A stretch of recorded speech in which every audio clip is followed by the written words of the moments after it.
अपनी पार्टी के 3 मूलभूत सिद्धांत हैं जिसकी वजह से हम ये कह सकते हैं कि हमारी पार्टी इस देश में 1000 पॉलिटिकल पार्टी से अलग है। सबसे इम्पोर्टेंट बात, हम स्वराज का प्रिंसिपल लेके आए, जिसको हम दूसरे शब्दों में इनर पार्टी डेमोक्रेसी कह सकते हैं।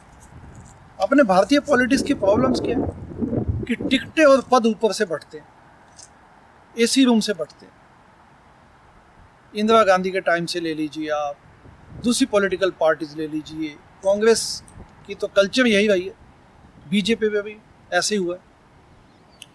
तो अरविंद जी ने ये समझाया कि भाई अपन इनर पार्टी डेमोक्रेसी लेके आएंगे, जिसको उन्होंने एक नाम दिया स्वराज।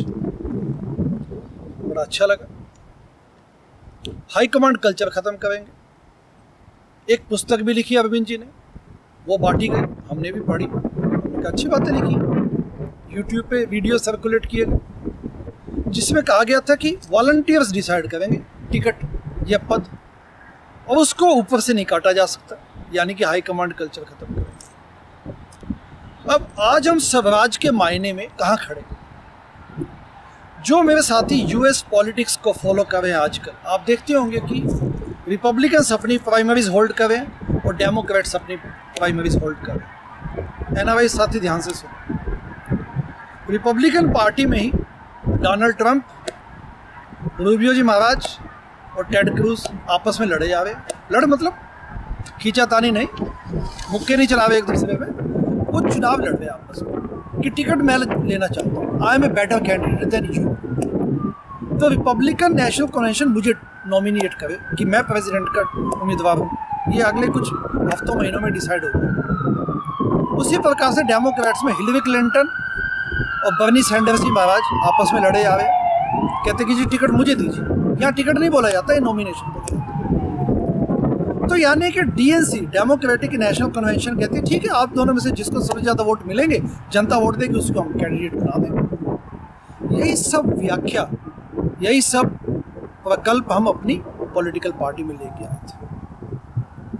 लेकिन अरविंद जी ने इसको ओवर सिंप्लीफाई कर दिया। कहते हैं कि 10-15 वॉलंटियर्स होते हैं, 5 कैंडिडेट्स होते हैं, आपस में गंदी गंदी गालियां देने लग जाते हैं, लड़ने लग जाते हैं, इसलिए प्राइमरीज को साइड पे रखते। No, that is not the way. Actually उसका विरोध तब भी किया जाना चाहिए था, लेकिन ठीक है, चुनाव जीतने थे, फर्क लाया गया, हम भी फर्क लगे, पढ़े लिखे लोग।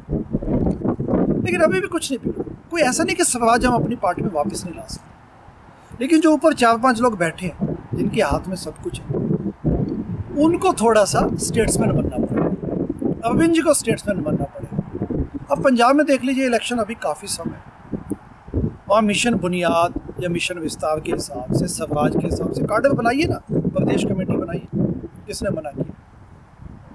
तो स्वराज की परिकल्पना के बिना हमारी पॉलिटिकल पार्टी मायावती की रीजनल पॉलिटिकल पार्टी जैसी बन जाएगी, और बन चुकी है कुछ हद तक। मुलायम सिंह जैसी पार्टी बन जाएगी, चौटाला महाराज की पार्टी, करुणानिधि की पार्टी, पटनायक, नवीन पटनायक की पार्टी। उनमें कोई बोल सकता है उनके खिलाफ? कोई नहीं बोल सकता, क्योंकि वो संकुचित ढंग से अपने एक रीजनल पार्टी बना के बैठ गया, सुप्रीमो या बॉस।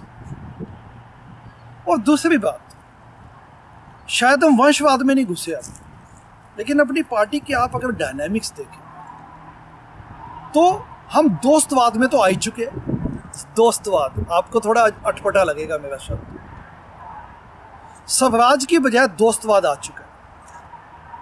कुछ ही दोस्त हैं ये सब आपस में, इन्होंने पद बांटे हुए और सब एक दूसरे को पहले से जानते हैं। 5-5, 4-4 पद बांटे हुए, किसी को आने ही नहीं देते ये। अच्छा, मुझे कुछ नहीं चाहिए इसमें, मैं शिकागो में बड़े आराम से बैठा, आप लोगों की दया से और शुभकामनाओं से। गोपाल राय जी को देख लीजिए, एमएलए भी है, मिनिस्टर भी है, पीएससी में भी वही है, नेशनल एग्जीक्यूटिव में भी वही है। क्लोज डोर में मीटिंग करते हैं, 4-5 यही पार्टी की सारी दिशा डिसाइड करते हैं। कोई ज़्यादा बोले तो उसको बोलते थे पार्टी से निकाल देंगे।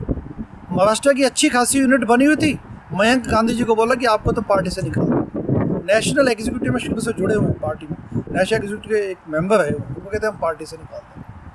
वो पढ़े लिखे हैं, दिमाग वाले हैं, इंटेलेक्चुअल किस्म के व्यक्ति हैं, कहते गटर पॉलिटिक्स का हम हिस्सा नहीं बनना चाहते। उन्होंने डिसाइड किया कि मैं तो पॉलिटिक्स छोड़ रहा हूँ। तो ऐसे अच्छे लोग चले जाते हैं।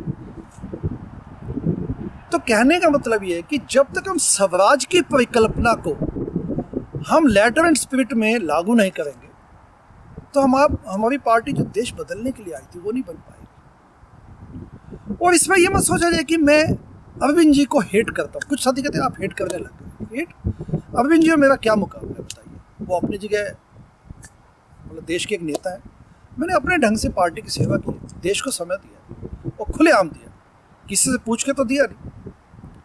तो कहने का मतलब ये है कि it's not competition, I am not even in the competition, मैं कॉम्पिटिशन में हूँ ही नहीं, लेकिन मूल्य सिद्धांतों के लिए बोलना चाहता हूँ।